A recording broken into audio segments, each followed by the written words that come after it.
Assalamualaikum warahmatullahi wabarakatuh. Berjumpa lagi dengan saya San Marbot Masjid. Seperti sebelum-sebelumnya, setiap hari Jumat di vlog ini selalu akan mendengarkan dan menyimak khutbah Jumat dari Masjid tercinta, Masjid Baitur Rahman Makassar.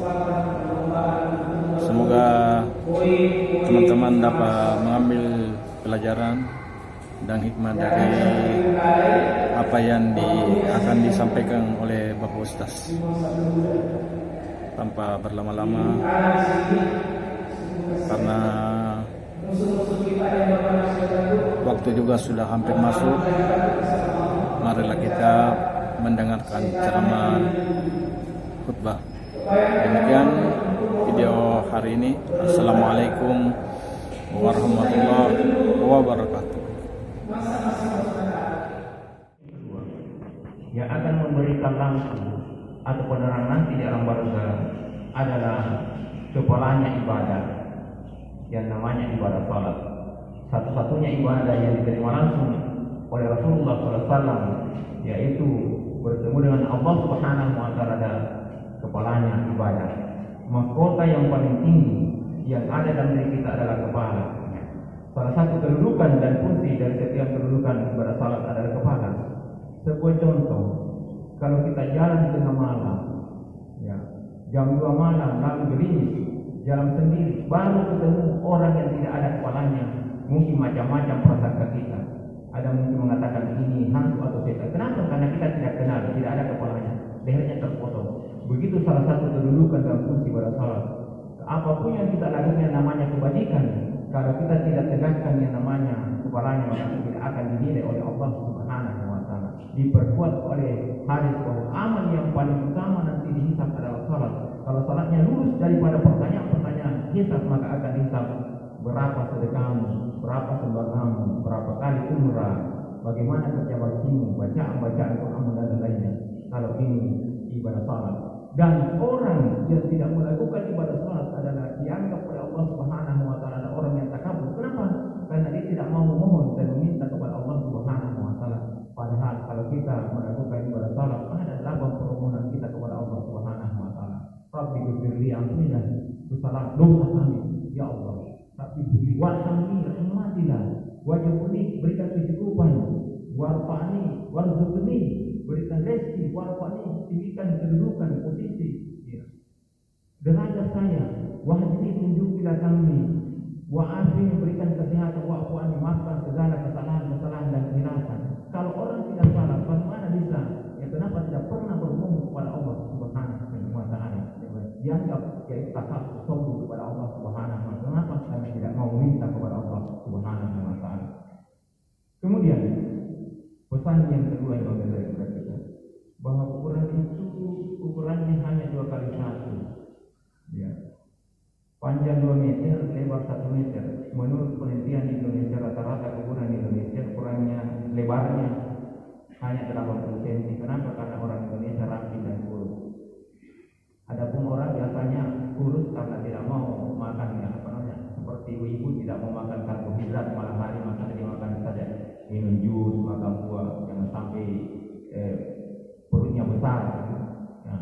Sudah kurus tambah kurus. Kenapa? Karena ya, tidak mau makan karbohidrat katanya. Itu orang Indonesia rapi dan kurus, tidak sama dengan orang barat dan orang timur tengah, tinggi dan lebar. Ya. Ditambah 80 cm ini ditambah menjadi 20 cm menjadi 100 cm atau 1 meter, masih sangat sempit ukurannya kalau kita lihat, ya, secara real. Ya. Di dalam kuburan ada namanya liang lahat, ya, tidak bisa bergerak. Lalu apa yang membuat supaya kuburan kita diluaskan oleh Allah seluas mata memandang, seluas langit dan bumi? Manusia kehadirannya di alam syahadah ini harus memelihara dan memperbaiki hubungannya dengan sesama manusia, utamanya dengan sesama tetangga. Ya. Kenapa tetangga Rasulullah ini sangat menekankan? Rasulullah sangat menekankan. Kenapa? Karena tetangga adalah saudara terdekat kita. Mungkin kita punya saudara 5, tapi satu mungkin ada di Jawa, ada di Kalimantan, ada di Bali misalnya, ada di Cirebon. Ketika kita besar ini, yang paling pertama memberikan bantuan dan pertolongan adalah tetangga kita. Makanya Rasulullah sangat menekankan, ya, man kana yu'minu billahi wal yawmil akhir falyukrim ila jarah. Barang siapa meyakini adanya Allah dan meyakini adanya hari kemudian atau hari pembalasan, maka hendaklah memuliakan tetangganya. Di hadis lain dikatakan, man kana yu'minu billahi wal yawmil akhir falyukrim ila jarah. Maka hendaklah memperbaiki tetangganya. Lalu Rasulullah bersumpah di hadis itu 3 kali, wallahi la yu'minu, wallahi la yu'minu, wallahi, demi Allah dia tidak beriman, demi Allah dia tidak beriman, demi Allah dia tidak beriman. Sahabat bertanya, ila ya Rasulullah, siapa itu yang tidak beriman ya Rasul? Dijawab oleh Rasul, allazi la ya'man jarah biwa'ihi, yaitu orang-orang yang menjadikan tetangganya tidak merasa damai, tidak merasa tenang akibat daripada perbuatan tetangga tersebut. Jemaah yang dirahmati Allah Subhanahu wa taala. Jangan persoalan sedikit, ya. Kita dalam satu kompleks, kita punya tetangga, satu koper, ayamnya tetangga, berak di teras kita, dan kita berkelahi, berselisih masalah tai ayam sama. Masalah jomblo, masalah gotang pada lain, anak kita berkelahi, orang tua jangan terlibat berkelahi. Kenapa? Karena anak-anak itu kalau berkelahi mungkin mainan dan makanan, sebentar satu. Persoalan apalagi posisi jabatan, kedudukan, harta benda, tanah kapli, ya. Melakukan pertumpahan darah, ya. Apa yang terjadi? Mas Bombe ketemu dalam suatu saf atau suatu orang terlanjur di tengah, satu miring kanan, satu miring kiri, belum stroke sudah stroke. Kenapa? Karena sempit dadanya, tidak lapang jiwanya. Kenapa? Persoalan apa? Material. Persoalan apa? Salah beda pilihan. Persoalan apa? Kedudukan jabatan dan jabatan. Padahal kesemuanya itu akan sirna di hadapan Allah Subhanahu wa taala. Apalagi persoalan apa? Pemahaman, kajian-kajian. Ya. Katanya kalau bom lima langsung masuk surga apa? Kita ini meskipun berbeda latar belakang, apalagi latar belakang ras, agama, sosial, budaya, tetapi di dalam diri kita ada nilai kesucian yang bersumber dari Allah Subhanahu wa taala, namanya roh. Maka kita harus saling menghormati dan menghargai. Kenapa? Karena itu akan dinilai oleh Allah Subhanahu wa taala. Meskipun kita punya wajah atau hidung mancung keluar mancung ke dalam berbeda, tetapi di dalam diri ada nilai kesucian. Maka jangan wala taqtulu auladakum khisyata imlaq. Jangan membunuh, ya, jiwa yang diharamkan oleh Allah Subhanahu wa taala. Persoalan apa? Persoalan pemahaman. Pada kita bersaudara semua, kita cucunya Nabi Adam, ada nilai kesucian di dalam diri kita ditiupkan oleh Allah Subhanahu wa taala. Jamaah dirahmati Allah Subhanahu wa taala. Kemudian yang terakhir, pesan Allah dari kepada kita. Di kuburan itu tidak ada kursi sofa, tidak ada kasur yang pribadi seperti dinikmati oleh yang memiliki posisi apa kecuali kota, gubernur, presiden dan lain-lainnya. Kita beralaskan tanah, berdiri tanah, beratas tanah. Tidak ada sirkulasi udara, tidak ada AC, sangat panas. Sehingga seorang warga Malaysia memiliki harta yang melimpah, emas batangannya ada, ringginya miliaran bukan karena dia belum mendapat hidayah. Bagaimana mengeluarkan bagiannya orang ini yang 2,5%, dia makan sendiri. Ya. Kenapa? Diibaratkannya secangkir kopi ada lalat tertengger, sedikit saja tehnya lalat masuk semuanya itu kok.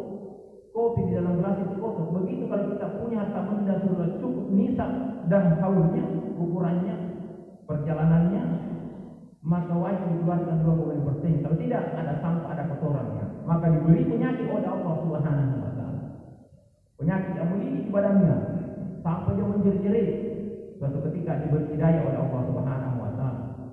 Ya, dia meyakini mimpinya diperintahkan untuk menggali kuburan, kemudian masuk 15 menit di dalam kuburan, timbul dirinya ternyata mandi keringat. Kenapa? Penuh batu-batuan dan tidak ada oksigen, tidak ada sirkulasi udara. Lalu meluncur di pinggir kuburan mengatakan tidak ada nilainya haram. Ya. Dia sadar, dia membangun yayasan, orang yang belum haji dihajikan dan lainnya seperti itu, membantu yang berhak menemukannya. Jamaah dirahmati Allah Subhanahu wa taala. Sebuah riwayat yang membesarkan kita. yang artinya sangat panjang sekali. Tiap-tiap hamba berada di waktu pagi. Berada di waktu pagi ini setelah kita melakukan ibadah fajar pada subuh, maka ada pergantian malaikat, malaikat malam dengan malaikat siang. Ada dua malaikat yang berdoa kepada Allah Subhanahu wa taala. Ya Allah, berikan rezeki kepada hamba-Mu yang ringan tangannya, yang tidak tidur pagi, pergi mencari karunia Allah Subhanahu wa taala yang terperluas. Setelah dia dapatkan dari hasil usaha itu, maka dia keluarkan sebagian harta yang dia telah dapatkan, maka lebihkanlah hartanya itu. Ya Allah, berikan murka. Ya, malaikat yang kedua berdoa, jelek doanya. Ya Allah, berikan murka lantas ada kepada hamba-Mu yang berat tangannya. Siapa itu yang berat tangannya? Sekarang ada dua orang ya, jenis yang berat tangannya. Ada orang habis makan maghrib pergi ya main domino, sekarang tidak lagi main domino, pergi ke warkop, chatting, dan lain-lainnya. Pulang tidur. Ya. Padahal ada tanggung jawab, ada istri dan anak. Ya. Ini namanya pergi petang pulang pagi. Padahal suami itu pergi pagi pulang petang seharusnya. Menurut buku itu warna coklat itu pergi pagi pulang petang itu warna coklat. Bukan pergi petang pulang pagi seperti itulah suaminya. Nah, kalau memang dia pergi mencari nafkah, ya, karunia Allah Subhanahu wa taala, setelah dia dapatkan dia mengatakan, buat apa saya keluarkan sebagian harta yang telah saya dapatkan, saya setengah mati. Pergi pagi pulang petang bagi tulang peras keringat, kalau saya keluarkan akan berkurang saya punya harta. Itulah salah satu sifat yang dimiliki oleh Qarun. Kenapa? Karena kesombongannya. Seakan-akan yang dia dapatkan itu hasil usahanya sendiri, padahal titipan Allah Subhanahu wa taala. Ada bagian yang wajib misalnya, iman rawatib misalnya, rumah yang wajib, undangan akikah, pengantin, sunatan dan lain-lainnya, orang tua jompo, itu yang berhak menerimanya. Jamaah dirahmati Allah Subhanahu wa taala. Kesimpulan daripada khutbah ini, ya hampir 20 menit dengan batas waktu ini, bahwa kehadiran kita dalam syahadat ini adalah sebagai abdi Allah, di samping bagaimana menjaga hubungan kita, vertikal kita kepada Allah Subhanahu wa taala, mari kita menjaga hubungan kita secara horizontal, sosial kemasyarakatan, jangan saling menyakiti, jangan saling. Kita mencari karunia Allah Subhanahu wa taala yang terperluas, baik melalui udara, darat dan laut. Setelah kita dapatkan, maka kita bersyukur dengan ucapan alhamdulillah. Kita bersyukur dengan gerakan-gerakan memberikan sesuatu kepada yang berhak menerima, dan kita bersyukur dengan hati kita, yaitu dengan mendekatkan ibadah salat kepada Allah Subhanahu wa taala. Mudah-mudahan ada manfaatnya. Barakallahu li wa lakum fil Qur'anil azim wa nafa'ani wa iyyakum bima fihi minal ayati wa dzikril hakim wa taqabbala minni wa minkum tilawatahu innahu huwas samiul alim. Aqulu qawli hadza wa astaghfiru innahu huwal ghafurur rahim.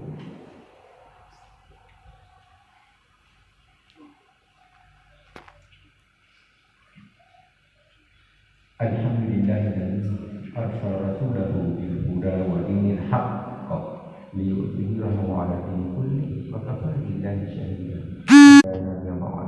Qala Allah ta'ala fil karim, inna Allaha wa malaikatahu yusholluna 'alan nabi ya ayyuhalladzina amanu shallu 'alaihi wa sallimu taslima. Allahumma shalli 'ala Muhammad wa ala Muhammad kama shallaita 'ala Ibrahim wa ala Ibrahim wa barik 'ala Muhammad wa ala Muhammad kama barakta 'ala Ibrahim wa ala Ibrahim wa ala innaka Hamidum Majid. Jamaah-jamaah yang dirahmati Allah Subhanahu wa taala, mari kita memohon dan berdoa semoga segala kesalahan, kehilapan, noda dan dosa yang melekat di dalam diri kita dimaafkan dan diampunkan Allah Subhanahu wa taala. Allahumma ghfir lil muslimin wal muslimat wal mu'minin wal mu'minat al ahya'i minhum wal amwat innaka sami'un qaribun mujibud da'wat ya hadzal hajat. Rabbana zalamna anfusana wa illam taghfir lana wa tarhamna lanakunanna minal khasirin. Rabbana la tuzigh qulubana ba'da idh hadaytana wa hab lana min ladunka innaka antal wahhab. Rabbana wa la tuhammilna ma la taqata lana bihi wa'fu 'anna waghfir lana warhamna anta maulana fansurna 'alal qaumil kafirin. Rabbana taqabbal minna innaka antas samiul 'alim wa tub 'alaina innaka antat tawwabur rahim. Rabbana atina fid dunya hasanah wa fil akhirati hasanah wa qina adzabannar. Assalamualaikum warahmatullahi wabarakatuh. alhamdulillah akhirnya khutbah Jumatnya telah selesai. Semoga teman-teman dapat mengambil pelajaran dari khutbah yang telah disampaikan oleh ustaz kita. Dan kepada teman-teman yang belum subscribe, silakan subscribe dan jangan bosan-bosan untuk menonton video dari saya, San Marbot Masjid. Dan sebelum saya mengakhiri video ini, karena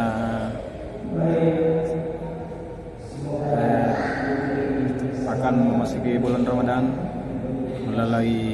melalui video ini saya meminta maaf pada para teman-teman dan lukai hati teman-teman. Ada salah, mohon dimaafkan. Demikian, assalamualaikum warahmatullahi wabarakatuh.